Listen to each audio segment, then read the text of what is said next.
Jean chapitre 6 verset 34. Ils lui dirent : Seigneur, donne-nous toujours ce pain.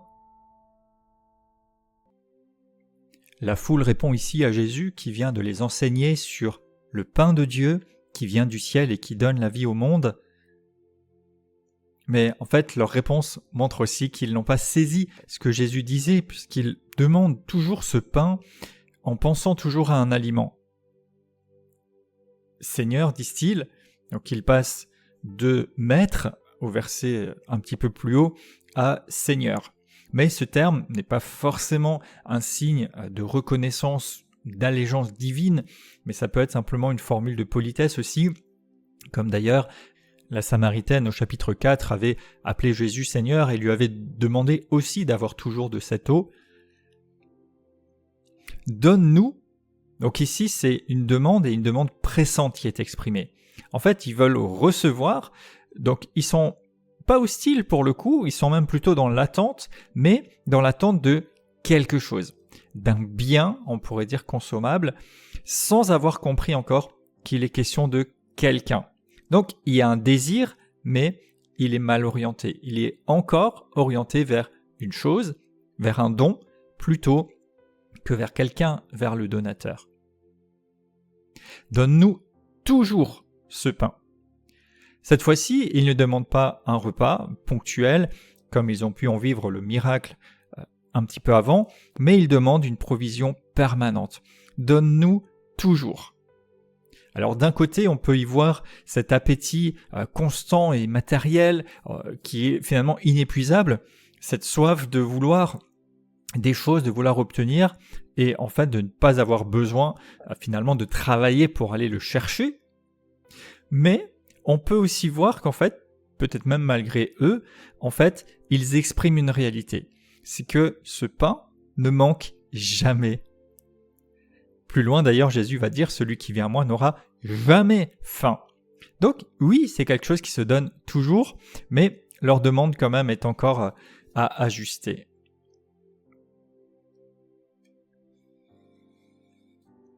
Appeler Jésus Seigneur n'est pas toujours forcément un signe en profondeur. On peut le dire des lèvres, mais pas forcément du fond du cœur. D'ailleurs, Jésus dit « Ceux qui me disent Seigneur, Seigneur n'entreront pas tous dans le royaume des cieux » Matthieu 7, 21, mais celui-là seul qui fait la volonté de mon Père. Donc, on peut parfois employer le bon vocabulaire, mais est-ce qu'il exprime vraiment quelque chose qui vient de nos cœurs ? Est-ce qu'il est vraiment l'expression de notre foi, de notre conviction et de notre soumission à Dieu? Quand je dis Seigneur, est-ce que c'est juste une formule que je répète ou est-ce que véritablement je reconnais sa seigneurie, son autorité, sa supériorité sur moi, sur ma vie? Il peut y avoir une soif ou un désir réel, profond, mais pas toujours bien orienté. Mais ce qui est beau à voir, c'est qu'ici Jésus n'a pas rejeté cette demande imparfaite. Il va continuer d'échanger avec eux, on va le voir dans les versets qui suivent, et cette recherche de la foule devient quand même un point de départ, un point de contact pour les amener à quelque chose de plus grand. Donc, même si peut-être parfois des prières peuvent être un peu confuses, des désirs peuvent rester un peu mal ajustés, Dieu quand même nous accueille. Ainsi, la prière ne consiste pas dans un exercice oratoire parfaitement millimétré, mais nous pouvons nous exprimer tel que nous sommes, tel que nous le ressentons, et Jésus ajustera si les choses doivent être ajustées et nous redirige. Osez venir au Seigneur tel que vous êtes. Osez lui exprimer vos faims, vos soifs, et laissez-le réajuster et purifier ce qui aurait besoin de l'être. Donne-nous toujours ce pain ne devrait pas apparaître comme une dispense de dépendre chaque jour de Dieu. Dans sa sagesse, il promet que nous ne manquerions jamais de rien, mais il désire aussi que jour après jour, nous nous arrêtions sur l'instant présent, sur la réalité du moment. Il dit par exemple qu'il pourvoirait quotidiennement à notre pain, à nos besoins, et la vie de foi, c'est pas comme un stock, si je peux dire, qu'on constituerait une fois pour toutes, mais elle doit découler, elle doit s'exprimer dans une communion renouvelée chaque jour. C'est chaque jour, c'est chaque matin, c'est à chaque pas que notre relation avec Jésus est appelée à être vivante, réelle. C'est à chaque pas que cette nature de vie spirituelle doit se manifester, se développer.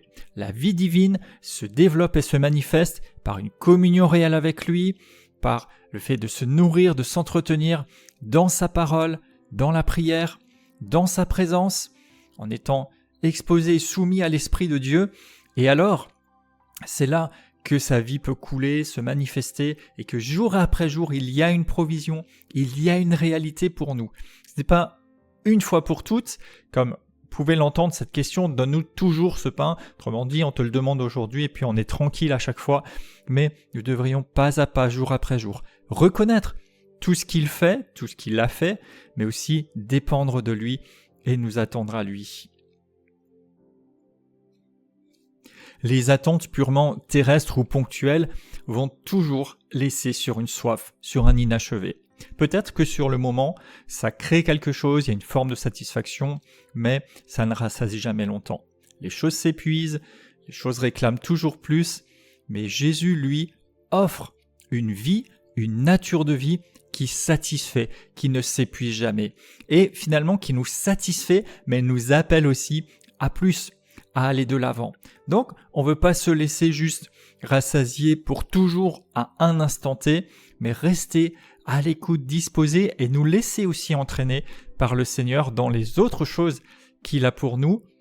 Alors, je veux me satisfaire dans le Seigneur, mais je veux aussi m'attendre à lui à chaque pas pour ce qu'il voudrait faire. Je ne veux pas juste m'arrêter à une solution, une provision, une chose, même si j'aimerais l'inscrire dans le temps, mais je veux vraiment dépendre de lui. Et plus que recevoir quelque chose, une fois de plus, c'est en lui que je veux me positionner.